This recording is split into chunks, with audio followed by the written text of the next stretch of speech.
Hello everyone, this is Robert with 50 Years of Chess. I've got a game going way back, this one, 1994. It was played in the Bristol League Chess Congress, major section. And it's the first Congress, major section Congress that I ever won. And it was played on the 22nd of January in the Bristol University building where we used to play back then. Very nice venue, very spacious, plenty of room, and generally it was fairly warm in there. My opponent was Paul Heaton from Bristol University, very good player. He's only about 19 at the time. I think he was born in 1975, according to my research, and he's now 50 years old, and he plays chess mainly in the London area, over that way, Essex and round that way. He's doing very well for himself chess-wise. He's I think it was in 2012 or 2011 he got up to around 2028, and he had a really good season.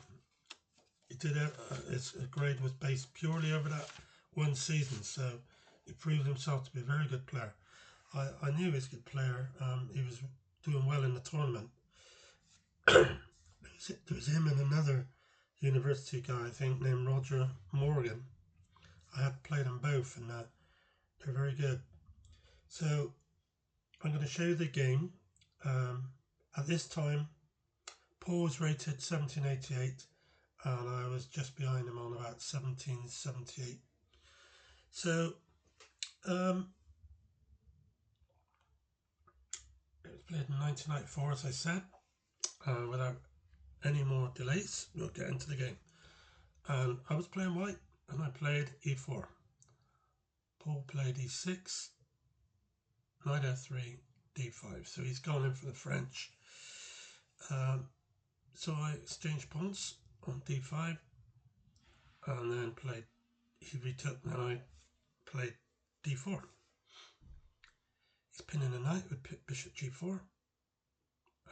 Instead of playing bishop e2, I played bishop d3, as I want to bear down on that h7 pawn should he cancel that side. He brought his queen out to f6. Of course, he can't take that pawn on d4.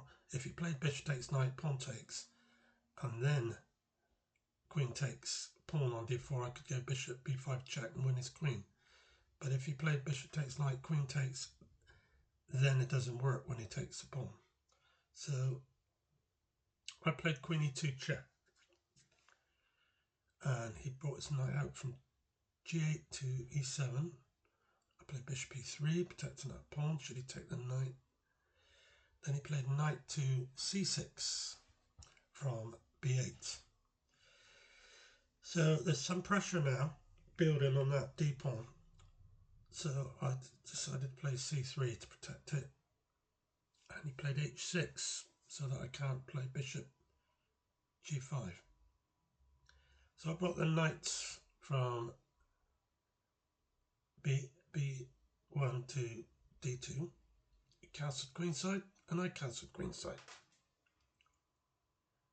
Knight to g6, h6, and bishop back to e6. So we've fully developed, or at least I have. He's still got to get a bishop out, but I'm happy with the game. I know he's a good player. He was rated a little bit higher than me, and I knew how important this game was, because if I wanted to stay in the race to win, then I had to get a result of some kind in this game.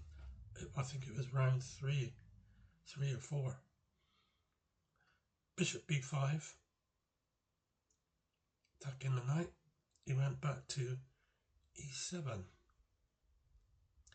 Now I'm pushing forward on the queen side with my g pawn, g4, and he's attacking my queen. So that knight, I can't leave it there. Look at the squares it's hitting, g2, d3. I had to take it. So bishop takes knight, queen takes bishop.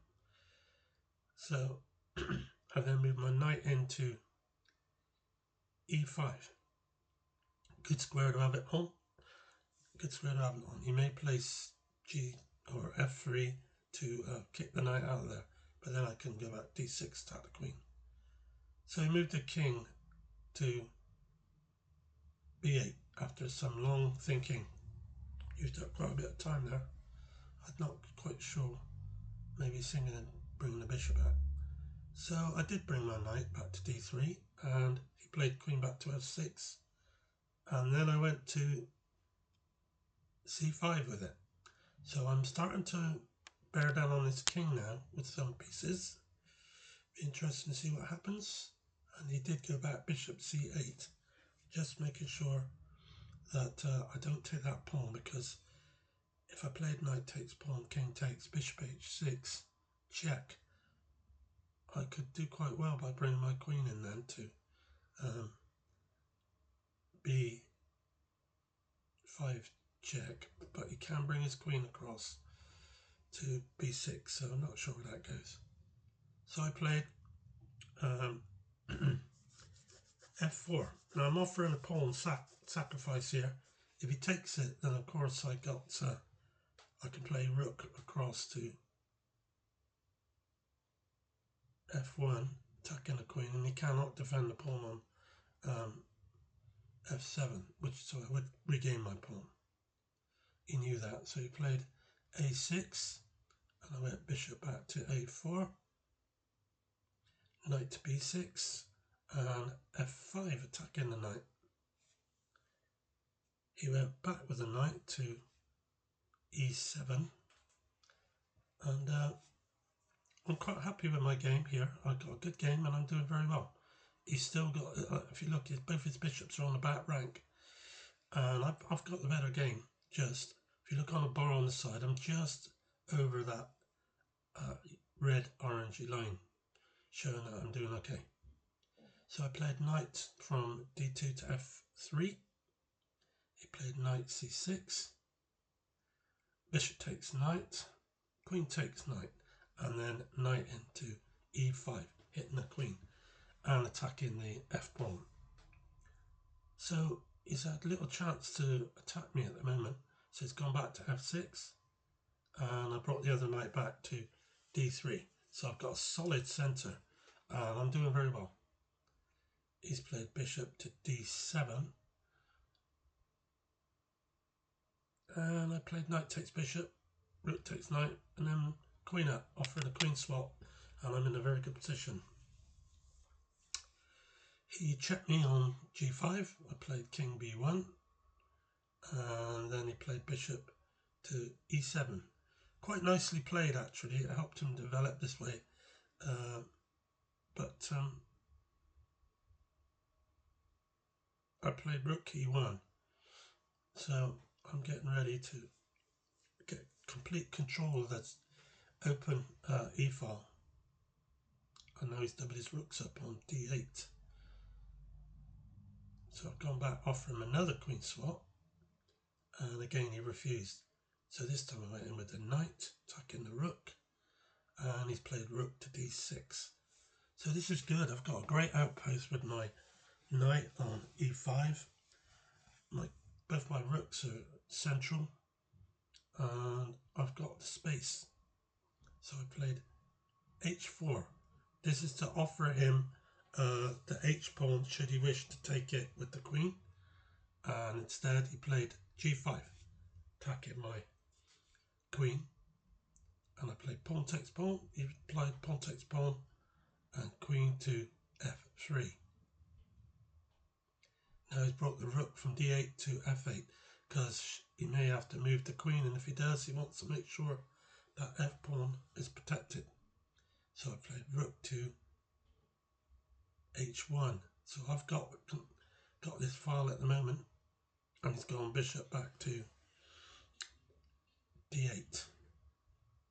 So I played rook down now to h7, really putting pressure on this f-pawn, and he's played the bishop back. He's not risking doing anything, he's just playing fast because his time's getting so short. I remember he was very short time. He didn't have time to think, so he just kept moving pieces back and forward. So I played rook to e1, and he's brought his king across to f8. He's playing very, very fast now.